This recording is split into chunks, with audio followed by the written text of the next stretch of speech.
চলে এলাম চা বাগান থেকে। রূপের লাইন দেখে মাথা তো খারাপ হয়ে গেল, এতটা ভিড় আর ঠান্ডা তো একদম জমিয়ে পড়েছি, পেটের ভিতরে ছুঁচু করছে খাওয়ার জন্য। চলো পেঁয়াজি কিনে আনলো তোমার দাদাভাই, আর 5টা পেঁয়াজি 50 টাকা, 150 টাকার পেঁয়াজি খাওয়া হয়ে গেল।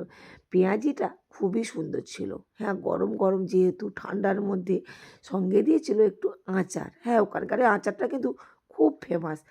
বাবলাকে দেখো, চিনতে পারছো? ডাকু, একদম ডাকু হয়ে গেছে, বিশাল ঠান্ডা। এইবার আমরা উঠবো এই যে রোপ।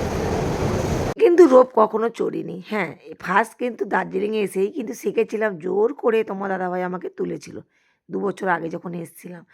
যখন চললাম বেশ ভালো লাগছিল, এতটা ভালো লাগছিল তাই এবার নিজের থেকেই উঠে গেলাম। गर्दा गर्दा हामी साथी भाइ एक परिवार जस्तै कुरा गरिरहेछौँ, सँगै छौँ हामी।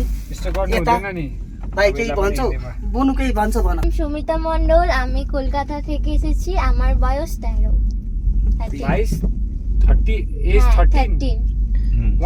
13 হ্যাঁ तिमी बोल अब के बोल्छौ। म नेपालदेखि छु हैन। अहिले यो जग्गा राम्रो छ, मेरो एज चाहिँ এসো আমাদের বাড়িতে কলকাতায়, এসো কলকাতা থেকে ঘুরে যেও, 21। খুবই ভালো লাগলো তোদের সঙ্গে সম্পর্ক বন্ধু করে। तै पनि जे जस्तो हुँदा पनि हामी मिल्ने नै छौँ, साथीहरू सँगसँगै आएको हौँ।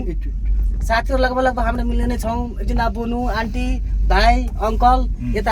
ভীষণ ভালো লাগলো ওদের সঙ্গে বন্ধু হয়ে। হ্যাঁ হিন্দি পারি না, ওই পারি। इंग्लिश आते हो आप लोग को? नहीं नहीं नहीं ভীষণ ভালো লাগলো, ভীষণ ভালো লাগলো। वो कसरी बोल्दै त?